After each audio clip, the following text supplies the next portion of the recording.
nossa aula especial do nosso estudo bíblico. E temos conosco hoje o apóstolo Glaucio Coraiola, não é? Já tem alguns anos que ele não vem aqui, não é? Ele veio aqui algumas vezes, né? Muitas vezes. Não é? E hoje ele veio aqui para ministrar a aula, que vai ser direto, não vamos ter intervalo. Ele precisa ter uma aula direta para não ter interrupção naquilo que ele está fazendo, ministrar e tal, tá? Então, queridos, vem cá, apóstolo. Gabriel, vamos orar pelo nosso irmão agora? Amém? Pai, seja uma noite muito proveitosa. O Teu Espírito tem a liberdade de fazer nesse lugar o que está no coração do Pai. Nos submetemos a Tua palavra ao Teu Espírito. O Senhor se mova tremendamente entre nós. Em nome de Jesus. Amém? Glória a Deus. Aleluia. Meus amados,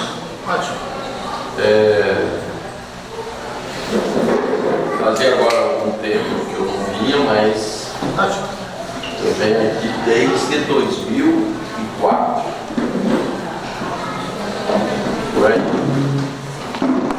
Desde que nós nos conhecemos lá no Marechal Neves. Daí o Marcos me convidou pela primeira vez para vir aqui. Então, já vim várias vezes. E esta família, tanto eu como a Maria, gostamos demais deles, né? E a Débora esteve com a gente em Palmas, na Casa do Sobrenatural, esse ano. E daí nós nos encontramos. E quem me trouxe hoje aqui, na verdade, quem marcou essa agenda foi Deus, porque não estava previsto. É verdade. Mas como Deus coordena a nossa agenda, aconteceu que eu estava fazendo um seminário em Brás de Pina, e quem chegou? A Débora. E quem a Débora chamou? O apóstolo Marcos, a apóstola Nancy. Daí foi uma alegria vê-los. E como ele soube que eu ia ficar no Rio até quinta-feira, ele disse: não, você vai lá para casa para a gente conversar, e terça-feira tem aula que você podia ministrar para a gente. Então estamos aqui à disposição do Senhor. Amém? Amém. Pessoal, ali tem uma mesa repleta de coisas tremendas. Nós temos óleo de Jerusalém. Quem comprar, depois traz para mim que eu vou consagrar. Tem o chofar número 7, e é um chofar muito difícil de encontrar. Tem aí, tem um chofar um pouco menor que o 7. Tem alguns livros, tem DVD, tem lenço de seda para as mulheres de Jerusalém, os 10 mandamentos com as bênçãos bíblicas. E entre os livros eu queria ressaltar um livro do Edson Roso muito bom, que é Ungidos para o Negócio, onde ele relata a importância de você ser um apóstolo, um profeta, um evangelista, um pastor, um mestre de mercado. Você não tem um chamado para dentro da igreja, mas você tem um chamado para o mercado. Eu gostaria de salientar algo. Paulo foi enviado em Antioquia. Ele provoca um avivamento em Éfeso. Mas foi fundamental para Paulo passar por Corinto. E em Corinto, ele fez algo totalmente diferente de todos os outros apóstolos que trabalhavam na igreja. Ele atuou no mercado. Ele foi fazer tendas em um lugar estratégico, que hoje é no mesmo lugar que está o canal de Corinto. Então ele fazia tendas ali, e através desse trabalho fora, ele atingiu uma região imensa. E quando ele vai para Éfeso, ele não influencia a igreja, ele influencia a cidade. Porque nós temos que compreender uma coisa: quando falamos de transformação de cidade, nós temos que pensar que você não vai transformar uma cidade dentro da igreja. Você vai transformar a cidade mexendo no mercado. Porque uma das coisas que você vai ter que atacar é a pobreza sistêmica. E não tem como você atingir a miséria e a pobreza sistêmica se você não atuar nos princípios do reino dentro do mercado. Por quê? Nunca esqueçam que Jesus respondeu à pergunta de João Batista. Afinal de contas, Jesus, você é o Messias? Ele respondeu o quê? Sim ou não? Nem sim, nem não. Ele diz o quê? Aqui os cegos enxergam, os mudos falam, os mortos ressuscitam, os paraplégicos andam e os pobres ouvem a palavra. Meus amados, não existe justiça social sem ouvir a palavra. Porque a palavra vai te tirar da onde? E por que os pobres que ouvem a palavra? Porque nunca você vai conhecer prosperidade sem antes ser purificado pela palavra. O que te tira da pobreza e da miséria é a palavra. Certo? Então, eu contava para o apóstolo Marcos e a Nancy o que Deus fez na minha vida, porque eu vim de uma família muito pobre, né? E mesmo formado advogado, minha esposa dentista, eu tinha imobiliária, ela tinha loja de lingerie, e a gente vivia devendo. Quer dizer, vivia devendo. E a gente não entendia por quê. E eu vim entender com o passar do tempo que na verdade eu vivia em uma pobreza sistêmica que veio do meu avô, que veio do meu pai e que veio para mim e se repetiria nos meus filhos.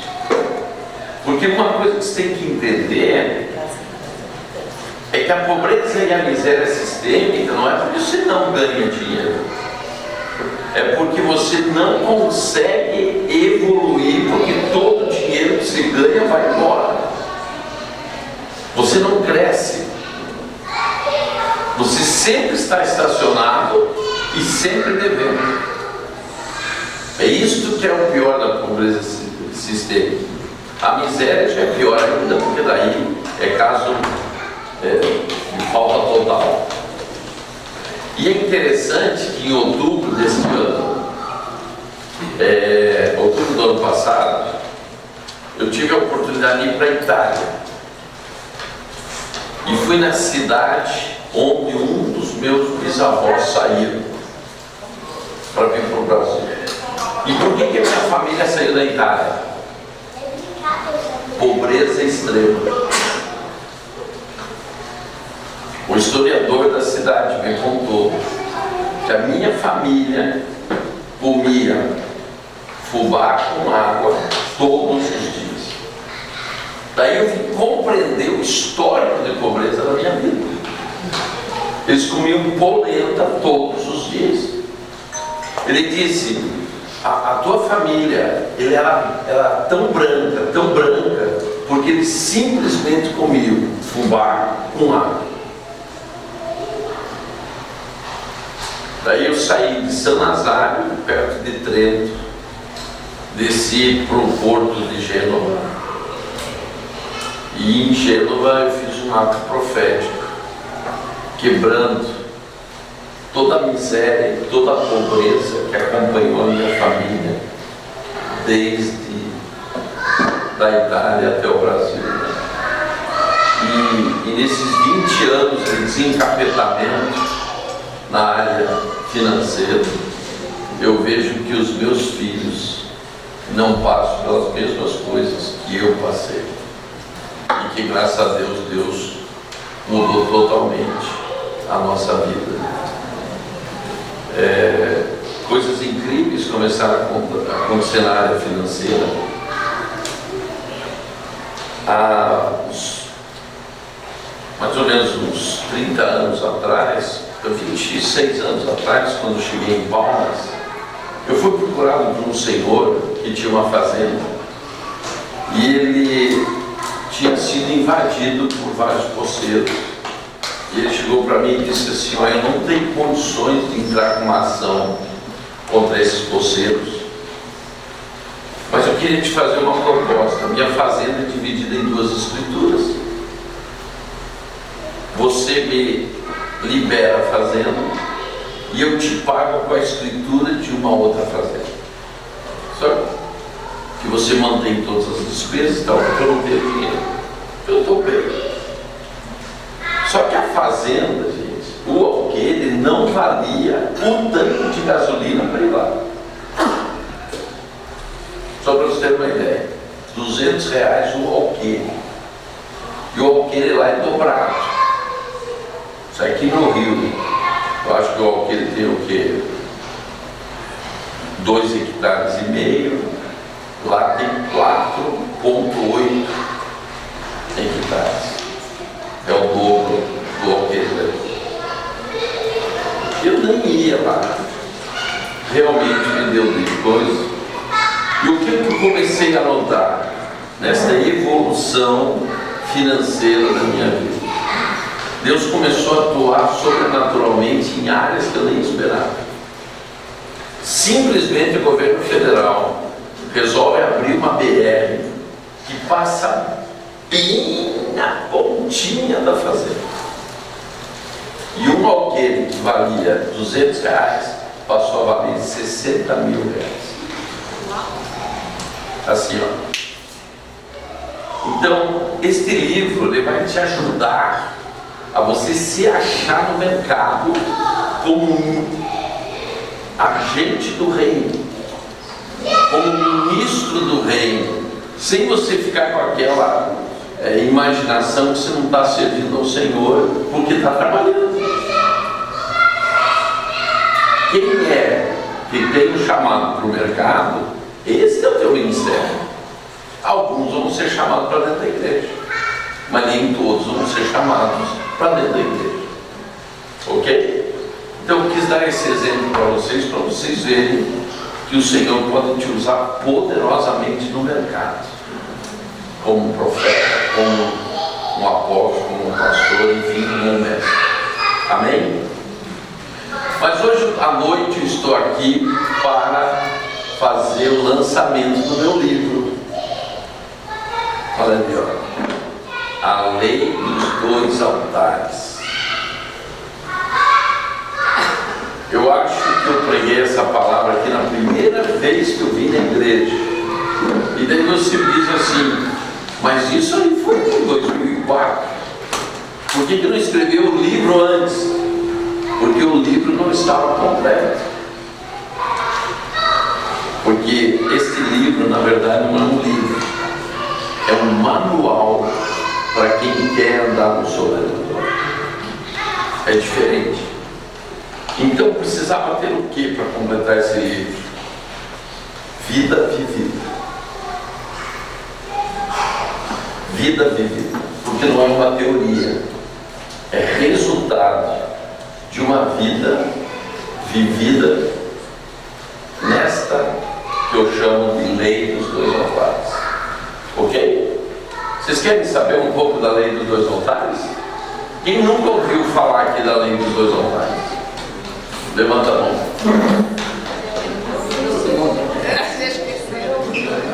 Se você não lembra, é pior daí. Sabe por por quê? Porque quando eu falei isso aqui há 11 anos atrás, eu mostrei para vocês Não, o que 2004, 15 anos atrás, eu estava falando para você o maior segredo espiritual para uma vida espiritual. Mas Deus é maravilhoso, me trouxe de volta aqui e me trouxe trazendo o livro ainda para você estudar e ver mais forte ainda. Tá certo? Mas antes de chegar na lei dos dois altares, eu quero falar de um fato muito importante. Ana, ela chega em Siquém, vai para o tabernáculo, e eu não sei se você já foi em Siquém, em Israel. É um lugar interessantíssimo. Ali estão as escavações do templo onde Eli era o sumo sacerdote. E Ana entra naquele lugar e faz um pedido. Ela queria ter um filho. O filho nasce. E ela fez uma promessa: me dê um filho que eu te entrego um profeta. Quando ele completou a idade, ela leva para o sacerdote, deixa o filho para o sacerdote. Este menino começa a conviver na vida do tabernáculo. Vida esta que estava corrompida, porque Eli, como sumo sacerdote, não assumiu o seu devido papel, principalmente com os filhos. Então, o tabernáculo daquela época estava o quê? A Bíblia diz que estava apagando a chama. Estava quase sem a presença de Deus. E uma noite, sem aviso, Deus chama quem? Samuel, menino dormindo, acorda. Qual o referencial que ele tem? Ele corre para ele e diz: o senhor me chamou? Ele diz: não, volta a dormir. Quando ele volta a dormir, ele ouve a segunda vez a voz: Samuel. E correndo vai para ele outra vez: você me chamou? E a resposta dele mudou: não te chamei, mas quem está falando com você é Deus. E aqui está todo o problema.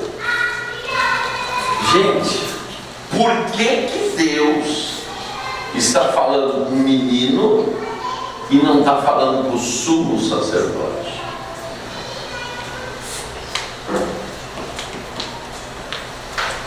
Por um motivo. 4 coisas aconteceram na vida de Eli. Ele ficou cego, ele ficou velho, ele ficou cansado e ficou gordo.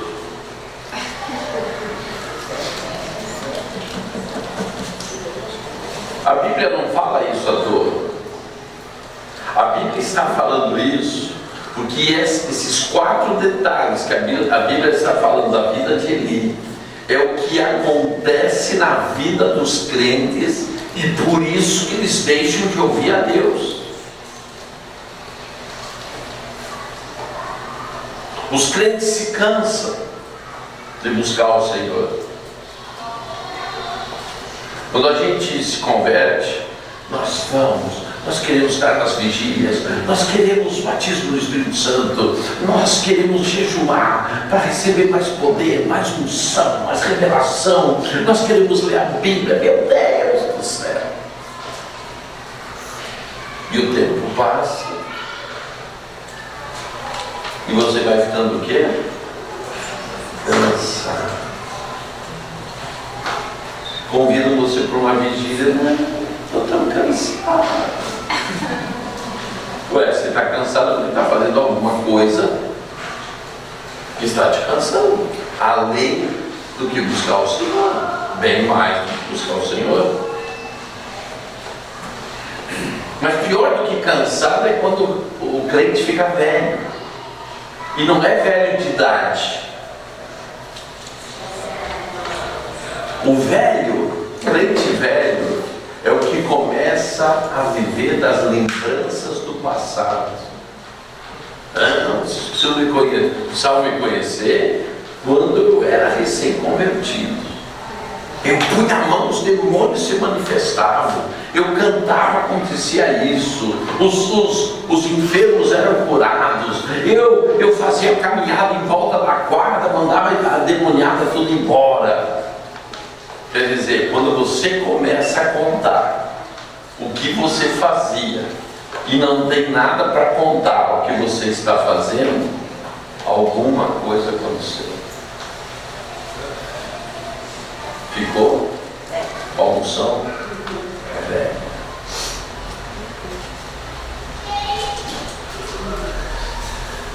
Por isso que a Bíblia diz que o vinho velho ele é maravilhoso, mas tem que ser posto o vinho novo. Para o vinho novo vir tem que ter o quê? A renovação do homem. A terceira coisa que aconteceu com ele ficou cego. Gente, hoje é um problema sério na igreja de cegueira. A grande maioria da igreja não tem visão aberta. Não conseguem ver nada. Não verem nem demônio, nem anjo, não verem nada. Tudo cego. Entra e sai de uma igreja e a visão toda fechada, cegueira absoluta. Gente, isso é tão terrível, porque na igreja primitiva, a igreja primitiva ia a tal ponto que quando bateram na porta, eles disseram assim: é Pedro batendo. Daí um gritou: não, é o anjo de Pedro. Quer dizer, eles andavam em outra dimensão, a tal ponto de não só conhecerem os homens, mas os anjos que andavam com os homens. Sem medo de errar. Eu quero falar que você já passou por, no mínimo, 5 experiências angelicais e você não viu nada diferente. Sem medo de errar. Sem medo de errar. Eu me lembro tão bem a primeira vez que eu vi um anjo. Foi em Rio Maria, na casa da bênção de Rio Maria. O pastor estava orando comigo para me passar, para eu pregar. E eu de olho fechado, ele orando comigo, e daí a pouco a minha visão, pela primeira vez, fez assim, ó. E eu vi nas minhas costas um ser voando em alta velocidade. E aquele ser veio assim. Quando ele passou em cima da minha cabeça, eu abri os olhos e continuei vendo com os olhos o que eu estava vendo no Espírito. E ele fez bem assim, ó, na igreja. Era um anjo. Naquele dia começou um novo tempo na minha vida espiritual. Por quê? Porque quando a tua visão abre, você tem domínio, você tem comandamento do mundo espiritual. Você tem entendimento. Mas a maioria dos crentes, eles preferem viver sem ver, tateando como cego. Só que eu quero te falar o seguinte: Deus quer que você tenha visão aberta. Não tem por que que ficar no céu. Não existe. Eu estava em Jerusalém, lá na Sucat Halel, orando em línguas, daí resolvi sair. Fui no pátio. E quando eu estou orando, olhando assim para as muralhas de Jerusalém, eu notei um ser atrás de mim, rapidamente, sair do lado da escada e vir e grudar em mim assim. E logo em seguida eu vi um barulho, uma coisa tão estranha que nunca eu tinha ouvido. E eu perguntei, Senhor, o que é isso? E Deus falou comigo, este que chegou com você é o teu anjo pessoal. Ele te cuida dia e noite para nenhum mal te acontecer. E o barulho eu permiti que a tua audição ouvisse, é que você estava sob ataque e ele veio te proteger. Gente, tudo fica mais fácil quando você tem a visão aberta e a audição aberta. Quem gostaria disso? Sim ou não? Sim. É bom ou não é? Tudo é mais fácil. Certo? Então diga comigo, toda cegueira espiritual. Toda cegueira espiritual. Toda audição espiritual. Toda audição espiritual. Está fechada. Está fechada. Abra agora. Abra agora. Cegueira. Cegueira. Vai embora. Vai embora. Porque eu declaro. Como decreto irrevogável. Como decreto irrevogável. E a partir de hoje. Meus olhos. Se abrem. Para as visões espirituais. No meu ouvido. Se abre. Para que eu ouça tudo. Espiritualmente. Em nome de Jesus. Diga para o teu irmão assim, meu irmão, isso não é para os escolhidos. Isso não é para aqueles fora do normal. Isso não é para pessoas que fazem coisas extraordinárias. Isso é para nós.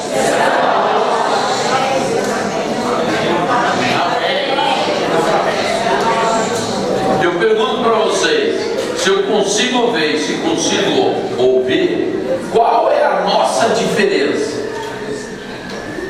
Porque, é claro que alguns já verem também ouvem, mas na maioria eu sei que não verem e não ouvem. Qual é a minha diferença para vocês? O que eu sou melhor que vocês?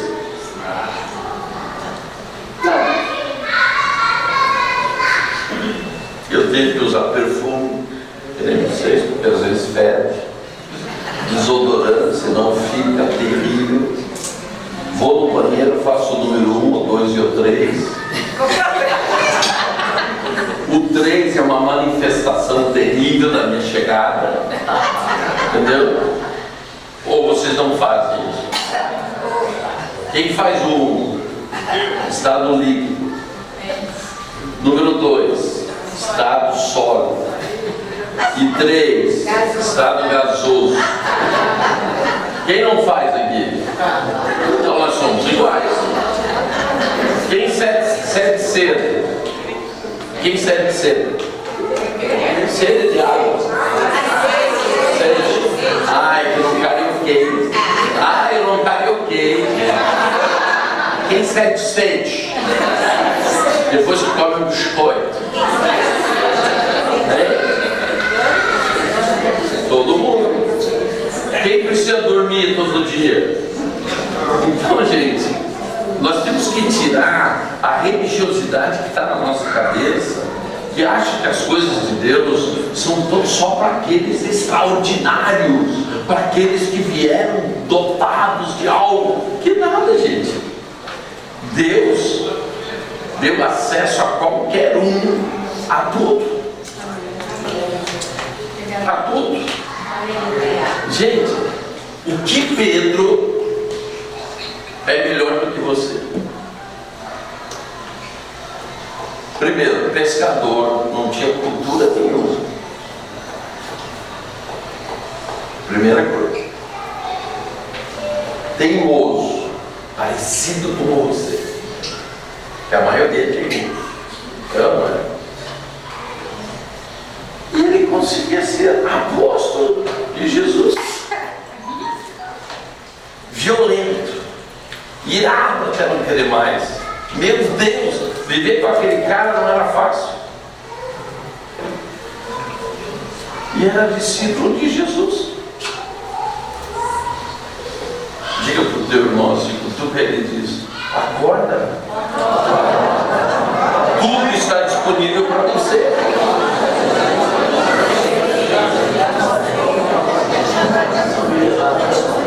Mas agora vem o pior. Ele ficou gordo. Pronto. Já veio o sentimento de culpa.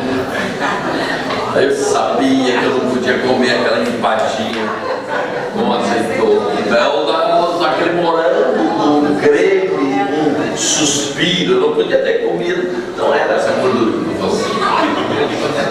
Porque o cara que é gordo porque gosta de ser gordo.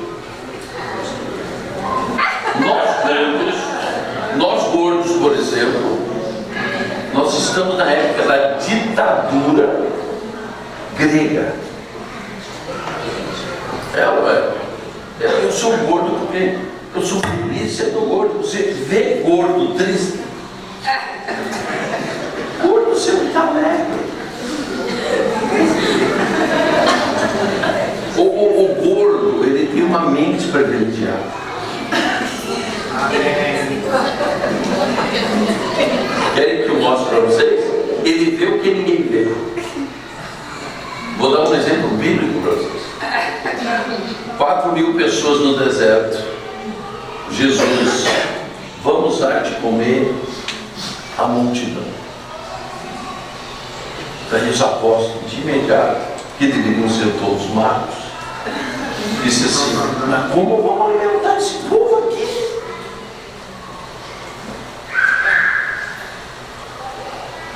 Mas tinha um rapaz.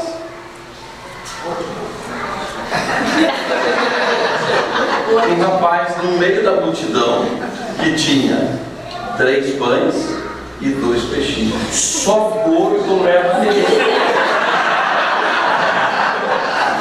5 pães e 2 peixinhos. Quem leva a merenda? Quem cuida disso? Olha a mente do cara, olha a mente. Ele creu que os 5 pães e os 2 peixinhos que ele tinha na mão podiam alimentar 4.000 pessoas.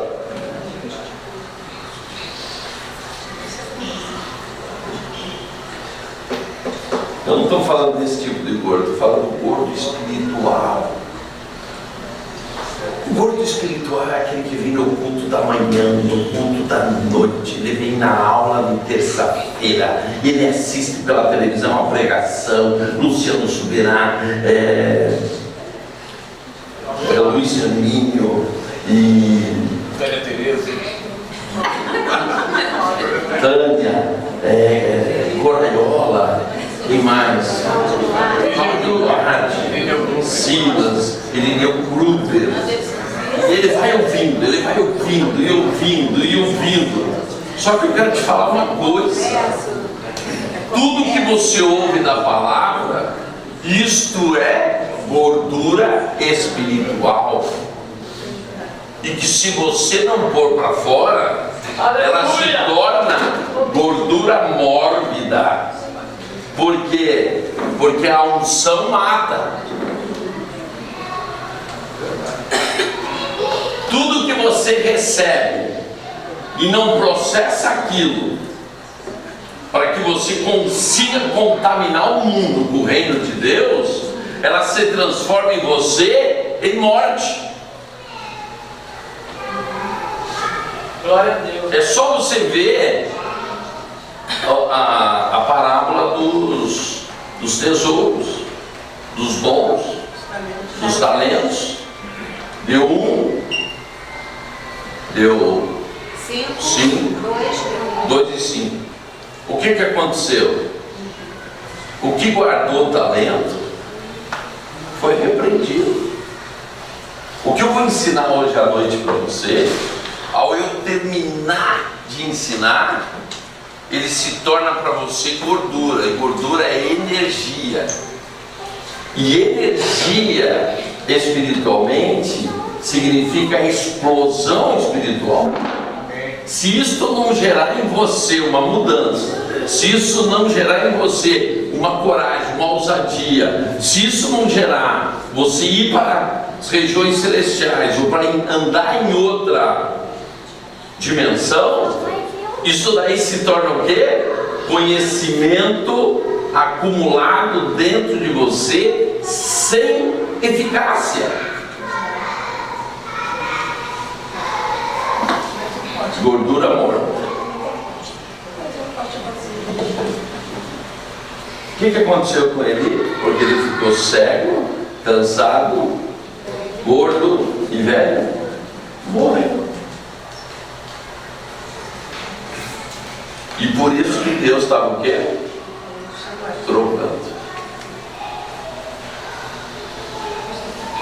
Samuel volta para o quarto, vai dormir. E Deus diz para ele assim: Samuel. E ele não procura mais ninguém, diz o quê? Eis-me aqui. O que começa ali? Um relacionamento entre Samuel e Deus, tremendo e poderoso. Só que daí acontece um fato. O rei cai perante o Senhor. E Samuel agora tem que ser profeta. E aqui está o problema. Quando você tem que ser profeta, quando você tem que ser espiritual e anda na alma. O teu irmão diz: você não foi chamado para andar na alma. Você foi chamado para andar no espírito.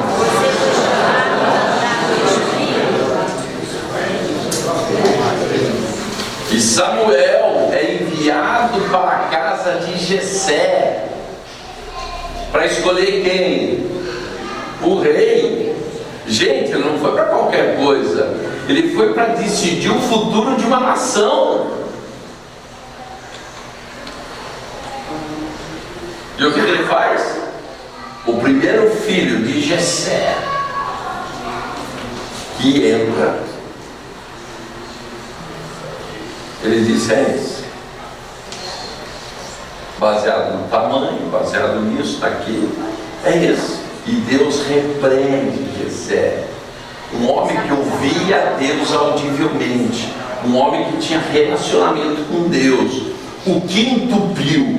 O que é que aconteceu com esse homem, que ele é levado pelas aparências, a ponto de Deus ter dito assim: Samuel, eu não olho para as aparências, eu vejo o coração. O que aconteceu com esse homem? Foi traído pela sua alma. Porque a alma dele ainda via o rei na aparência de Saul. Eu tudo ter muito cuidado com as aparências. Nem tudo que brilha é ouro.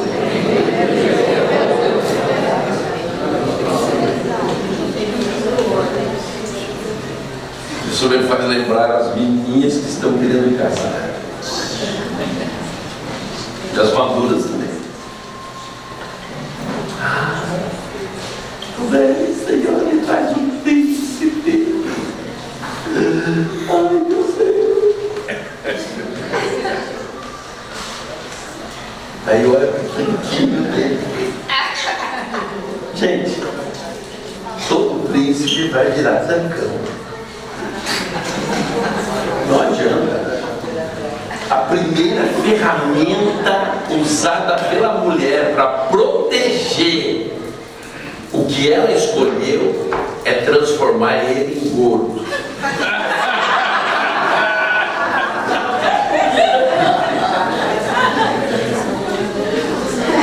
Proteção do patrimônio, para ninguém olhar para ele.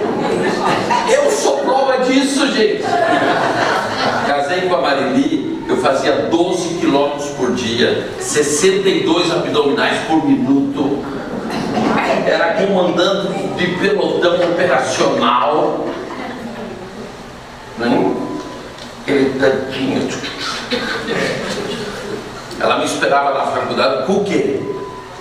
Torta de limão, suspiro, torta de requeijão. Quer dizer, era um sistema de corda.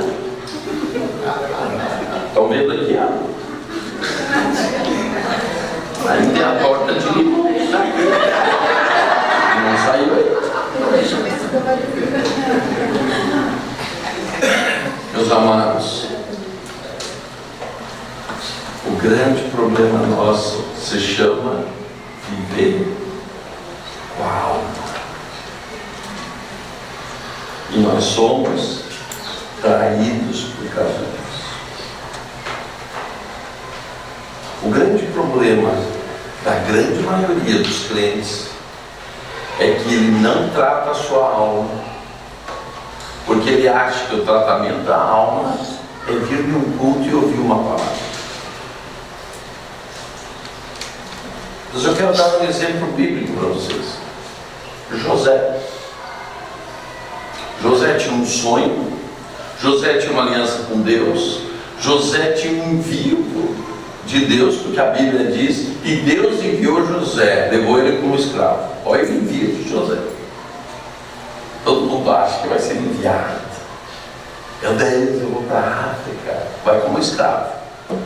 Ele foi para a África como escravo. Gente, José passou por tantos traumas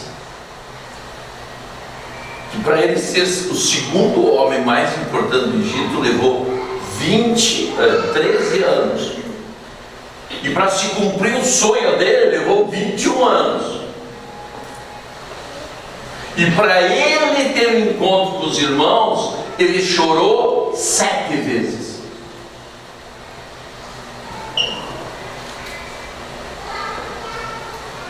Sabe o que Deus estava fazendo com ele? Cura interior do José. Cada choro para curar um trauma. Então, gente, se você não quer ser afetado espiritualmente pela tua alma, esta alma tem que ser equilibrada. E como? Curando a alma. Uma pessoa rejeitada, gente, ela vai viver escrava a vida inteira, tentando ser aceita por alguém.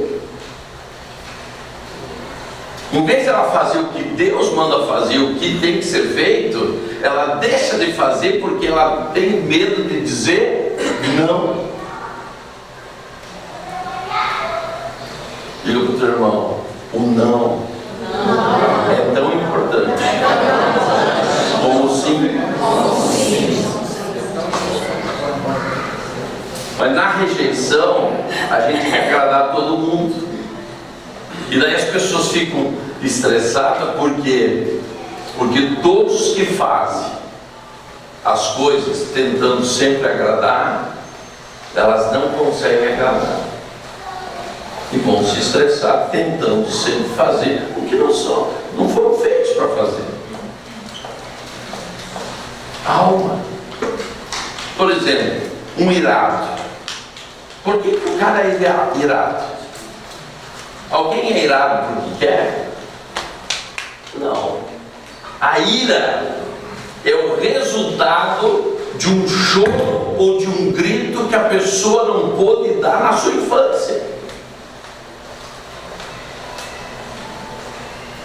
Aquilo se transformou, a ira se transforma em um mecanismo de defesa. Então o que a gente vê em Samuel? Este menino não teve referência paternal. A referência dele foi Eli. Ele cresceu em um mundo averso de amor, de tudo isso. Então ele cometer esse erro com Davi era esperado, porque ele tinha problema na alma. E quando Deus fala com ele, ele chama Jessé e diz assim: Jessé, você tem mais algum filho? Jessé, de propósito, ocultou Davi.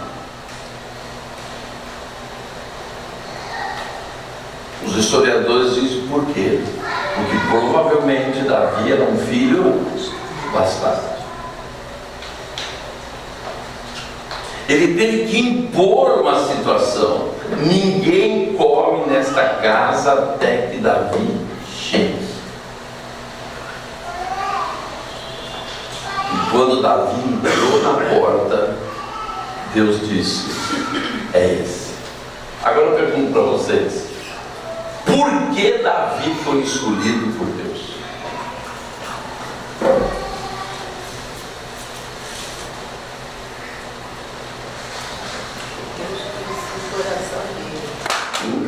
Deus conhecia o coração de Davi. Sim, sem dúvida. Mas o que Davi sabia, que nós temos que saber, para ser segundo o coração de Deus? A resposta está ali, ó. A lei dos dois altares. Davi não foi escolhido à toa, gente. Ele foi escolhido porque ele sabia a lei dos dois altares. Algo essencial para quem quer agradar a Deus. Amém? Então eu acho que nós podemos suspender a aula aqui e eu volto a semana que vem para falar da lei dos dois altares. O que vocês acham? Ninguém me pergunta o que é a lei dos dois altares? O que é a lei dos dois altares? Eu estou achando que não tem muito interesse. O pessoal está assim, né? Eu acho que não estão querendo saber. Vocês estão querendo saber? Sim. Então todo mundo junto. 1, 2, 3. Sim. A lei dos dois altares. É simples. Mateus 6,6. Abra sua Bíblia. A lei dos dois altares, ela é formada de 3 colunas básicas. E a primeira você encontra em Mateus capítulo 6, verso 6. Quando entrares no teu quarto, fecha a porta, e no secreto o teu Pai, amém, que te vê em secreto, te recompensará publicamente. O que esta palavra estabelece? Na tua vida existem 2 altares. Existe um altar secreto e um altar público. E a Bíblia estabeleceu, através desta palavra de Mateus 6,6, que aqui tudo que você fizer no secreto, você influencia o que vai te acontecer no público.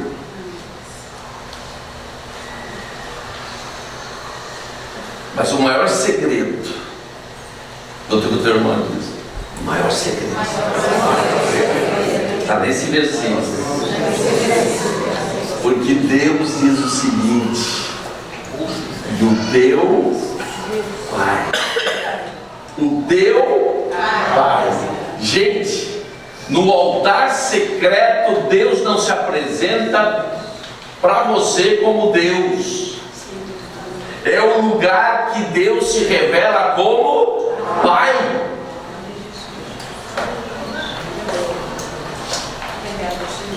Então daí você vê o problema que está dentro das igrejas.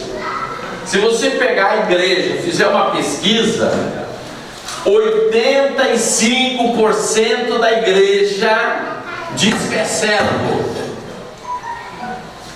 Diz que é servo, mas só você vai encontrar 15% que diz que é o quê? Filho. Quer dizer, eu sou empregado do reino, mas eu não sou filho. Eu estou aqui para servir, eu estou aqui para fazer, eu estou aqui para fazer, enfim, sou servo, mas eu não estou aqui para desfrutar como filho das coisas que papai tem.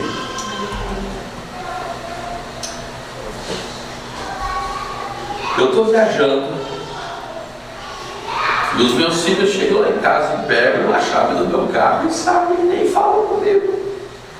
Por quê? Por quê? Filho é filho. Eu ganhei uma cama em novembro, nova, de presente de aniversário, dia da inauguração. Todos os filhos em cima e os netos e todo mundo. Por quê? Por causa da intimidade. Você não convida para ir no teu quarto uma pessoa que não é íntima. E aí que está o segredo. Deus não vai te levar no santíssimo lugar se você não for íntimo dele. O santíssimo lugar é um lugar secreto. Só você e ele ficam lá dentro. Ninguém mais. Para ele te levar no santíssimo lugar e começar a te mostrar os segredos que ele tem, você precisa construir um altar secreto.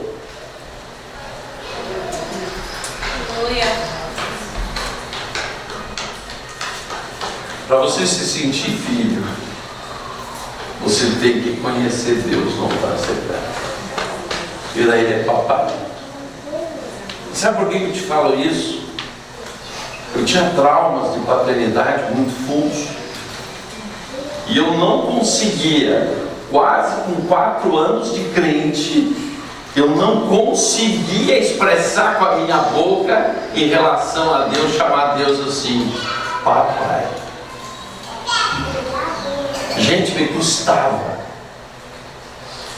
Porque, gente, quando a gente tem problema com o pai natural, a figura desses problemas entra na nossa mente, na nossa alma, e a gente, no relacionamento com Deus como pai, a gente não consegue ter relacionamento, porque a nossa mente, a nossa alma está marcada pelos traumas provocados na paternidade. E Deus sabia que eu não ia chegar em lugar nenhum do que Ele tinha para o meu destino profético. Aqui é uma escola. Eu quero deixar bem claro isso para vocês. Para você chegar no teu destino profético, uma das coisas essenciais é você conhecer Deus, não como Deus, mas como papai. Não é nem como pai, é como aquela intimidade. Aquela intimidade. Aquela intimidade de ir pro colo dele, puxar a barba, puxar o bigode. Eu vejo meu neto vem correndo, e o vovô é o vovô, entendeu? Ele chega lá no portão de casa, ele faz assim, porque o vovô chegou, e ele vem correndo, e me abraça, ele fica assim comigo, porque eu viajo muito, né? E ele fica assim comigo, e eu digo, estava com saudade de vovô, muita saudade. E daí nós vamos pro quarto e brincamos de montanha. E eu vou morder a tua bunda. E vamos não sei o quê. E daí vamos tomar banho de banheira. E daí eu já ponho espuma e fazer uma guerra de espuma. Eu pergunto para ele, vamos comer acerola? Vamos. Ele é apaixonado por acerola e a gente vai lá no pé da acerola, tirar a acerola. entrar na piscina? Vamos.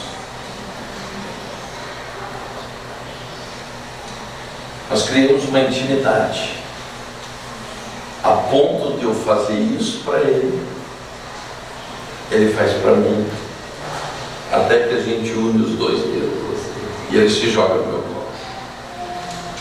É disso que eu estou falando. Aleluia! Os meus filhos, sabe do que eles reclamavam de mim?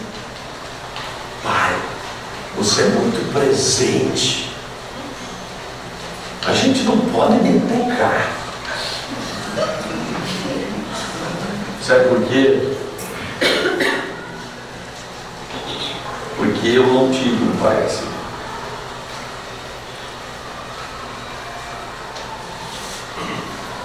E eu com eles fui pegajoso. Sabe aquilo assim, pegajoso mesmo. Mas com Deus eu tinha dificuldade. Eu não conseguia chamar Deus de Pai. E daí Deus me disse o seguinte: eu não quero mais só o dízimo do teu dinheiro, eu quero o dízimo do teu tempo. E eu comecei a subir o monte e ficar 3 dias em cima do monte, orando, jejuando a sós do Senhor. E um dia Deus foi tratar de mim aonde? Eu não poderia viver a dimensão sobrenatural que eu vivo se eu não tivesse uma intimidade com Deus de papai. E eu um dia consegui gritar bem alto em cima daquele monte: papai! Estremeceu o vale, eu gritando papai. Foi o grito que eu não consegui dar, eu dei naquele local. Sabe que aconteceu uma coisa comigo terrível, gente? Sabe como fica filho mimado? Sou eu. Agora eu virei queridinho de papai. Queridinho de papai. Estão entendendo o que Deus quer fazer? A primeira coisa que Ele vai fazer com você no altar secreto, se revelar a você como. Porque tudo que fizeres no secreto, o teu Pai que te vê em secreto te recompensará publicamente. Meus amados, Deus está dizendo que existe um outro estilo de vida para o crente. Tem o normal, o genérico, que é para todos, que é o estilo da misericórdia. Seja crente, não seja crente, todos dependem da. Só que aqui ele pôs um outro estilo de vida. Qual é? O da recompensa. Ele está dizendo o quê? Tudo que você fizer no secreto, eu vou te recompensar na tua vida pública. O que é misericórdia? É o favor não merecido. E o que é a recompensa? É o direito adquirido. Você tem direito àquela recompensa. É isso que Deus está te falando. A hora que você constrói um altar secreto, isto é, começa a ter intimidade com Deus, a tua vida muda, porque você não vive mais só da misericórdia, agora você vive também da recompensa. É outro estilo de vida. Foi o que Davi fez, gente. Ninguém compreende porque Davi, que nunca tinha ido para a academia, não fazia parte do exército, não tinha arma, não tinha nada, como que um rapaz daquele sai correndo em direção a um gigante, nem se preocupa com o tamanho do cara. É porque quando ninguém viu, ele estava no altar secreto, atrás das malhadas, a sós com Deus, tendo o quê? Intimidade. E o que Deus fazia lá? Mandava o leão, e ele matava o leão. E mandava o urso, e ele matava o urso. O que papai estava fazendo com Davi? Treinando Davi no altar secreto para não passar vergonha publicamente. E é isso que você tem que entender. Se você não tem um altar secreto, é óbvio que você vai passar vergonha publicamente, porque não tem aonde ser treinado por Deus, capacitado por Deus. Você diz, meu Deus, na minha vida, eu estou na igreja, eu dizimo, eu faço isso e vivo sendo envergonhado. Por quê? Porque um gigante está no vale todos os dias, dizendo assim: dai-me um homem, de manhã e à tarde. Como se chamava o gigante? Como? Golias é o nome que Israel conhecia o gigante. O nome dele não é revelado, porque Golias significa o quê? Aquele que me envergonha publicamente.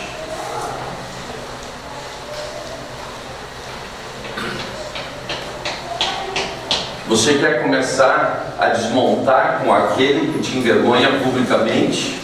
Só tem uma maneira: vai para o altar secreto, que lá papai vai mandar o urso, e você vai matar o urso, e vai matar o leão, e vai ser preparado para no teu altar público ser um vitorioso.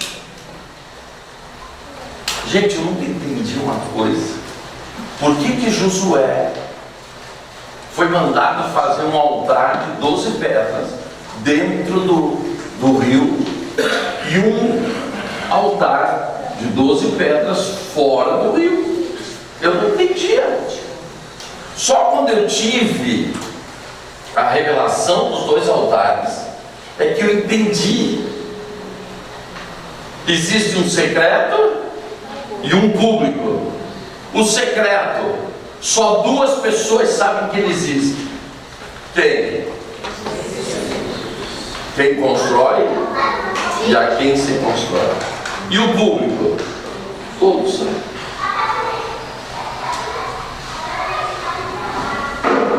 Estão entendendo? Deus quer que você seja bem sucedido no público. Deus quer que você tenha vitórias tremendas no público. Deus quer te usar poderosamente, publicamente. Mas primeiro Ele está te chamando para onde? Do secreto.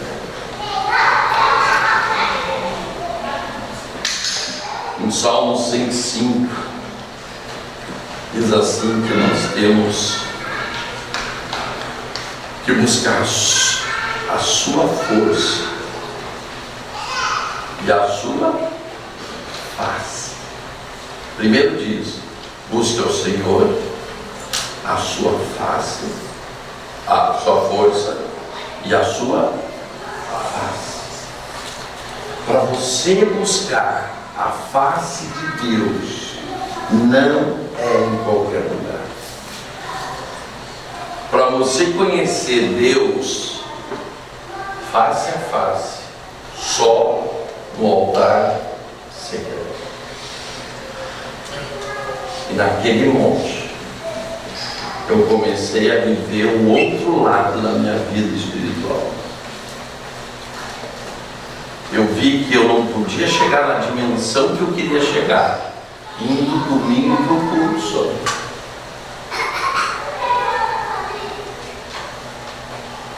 Eu tinha que ir além. Diga comigo, bem além. E aonde Deus me mostrou as revelações tremendas que Ele tinha escondido no altar secreto. Amém? Amém. Então qual é a primeira coluna da lei dos dois altares? Intimidade. Amém? E qual é a segunda coluna?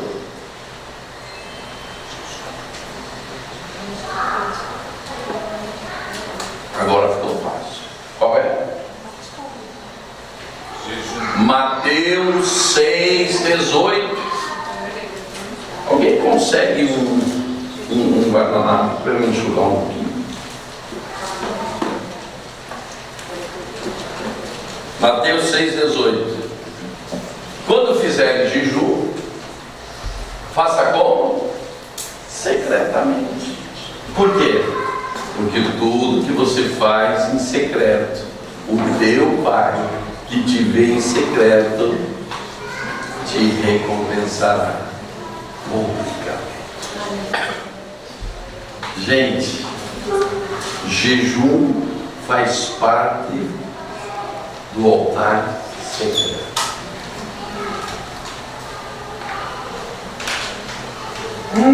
Eu senti um desânimo, senti assim uma queda na pressão agora. Ei, Nancy, eu senti uma queda na pressão agora. Depois que eu falei do jejum, caiu. Entendeu? Por quê? Porque a gente gosta de estar na carne. É ou não é? Mas tem uns crentes que são muito crentes. Eles chegam pra gente e dizem: apóstolo, o senhor nem sabe em que jejum eu estou todos os dias, da meia-noite às 6. Eu não estou comendo nada. Mas tem os piores. Tem os piores. Apóstolo, estou fazendo um jejum terrível. 1 mês sem tomar café. Gente, isso não é jejum. Mas agora vem os sobrenaturais. Apóstolo, 1 mês sem tomar Coca-Cola. Agora já é casa de recuperação. O cara já é viciado. Gente, jejum é jejum. Você quer ir além dos seus limites? Você quer ver Deus te usar para coisas extraordinárias? É através do jejum.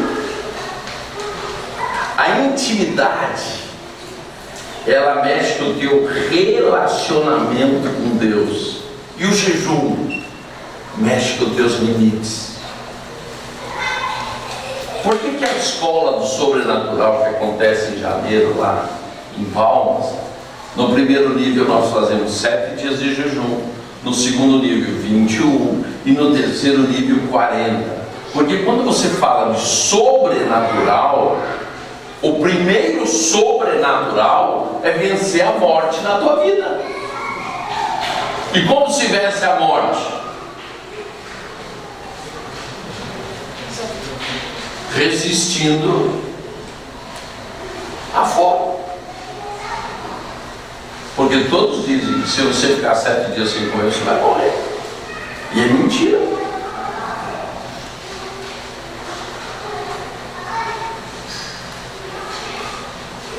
Eu me lembro no dia que eu decidi: Senhor, eu preciso ser batizado no Espírito. Fiz 3 dias de jejum sem água e sem comida.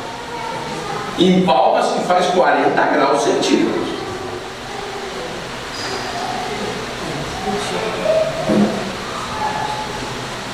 Terminei na quarta, no sábado estava batizado no Espírito. O que faz o jejum? O jejum, ele te tira da cápsula do natural e te joga para o sobrenatural. Porque a tua mente, ela faz uma ligação. Se eu conseguir ficar sem comer em jejum, quer dizer, nada é impossível. Na verdade é um exercício de fé, o jejum. Um dia eu subi o monte para fazer um jejum de 7 dias. Eu digo, Senhor, eu quero ir além. Eu vou apresentar 7 dias sem comida e sem bebida.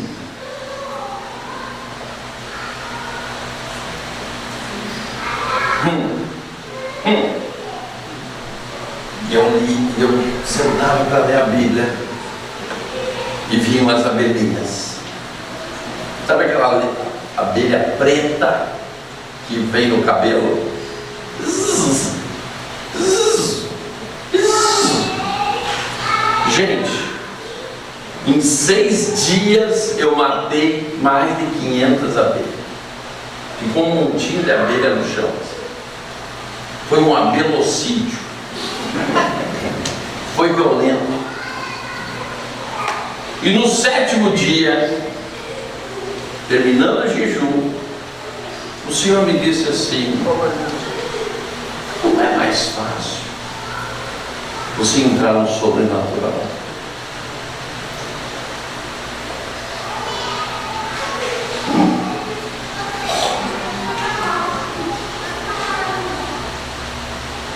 A autoridade do nome de Jesus, as abelhas, vocês não se aproximem mais de mim em nome de Jesus. E nem mais uma chegou perto de mim. Por quê? Porque quando não há um rompimento na mente, quando não há uma renovação na mente, você não consegue ir para esta dimensão. Você dá soluções como? Naturais. E para você começar a dar soluções sobrenaturais, você tem que ter um clash, algo que marca a tua vida. E um jejum, o que ele faz? Marca. 2009, eu fiz 181 dias de jejum no ano. 2010, eu fiz 210 dias de jejum no ano. Por quê? Porque em 2010, sem eu saber, Deus chegou para mim e disse o quê? Você me ama? Eu disse, claro que te amo, Senhor. Eu larguei tudo por amor a ti. Cheguei uma abelha ali, né? Foi uma abelha. Já é sobrenatural a coisa. Se preparem, porque agora pode entrar um enxame aqui dentro. Em vez de gritar e de dizer assim, ficar desesperado, só vai dizer o quê? Sai daqui no nome de Jesus. Mas você fez jejum esses dias? Meus amados, Deus disse para mim assim: você me ama? Eu disse, claro que eu te amo, Senhor. Eu abandonei tudo por você. Deixei minha profissão, deixei os sonhos, o projeto, tudo.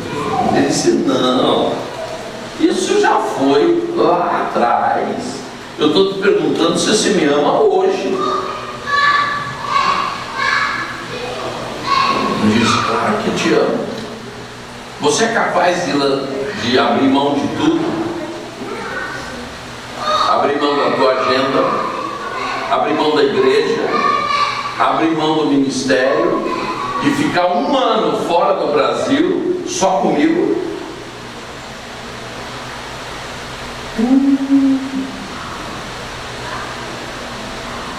Tem um fator terrível. Eu não tenho salário. A minha vida ela é toda pautada nas ofertas que eu recebo. Se eu parar de viajar, para de entrar. Para de entrar, minha família não tem o que comer.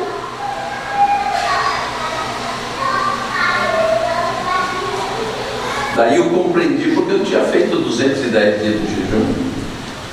Porque eu ia ter que entrar em um limite que até então na minha vida nunca eu tinha entrado. Cheguei para Marili e disse assim, Marili, Deus me pediu 1 ano sabático. E ela olhou para mim e disse, e nós vamos viver do quê? E eu disse para ela, quem manda paga a conta.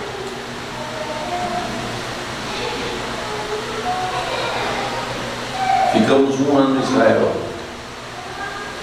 Não faltou um tostão lá. Não faltou nada aqui para os meus filhos que ficaram aqui fazendo faculdade. Não pagamos uma conta atrasada. E fui para 10 nações diferentes.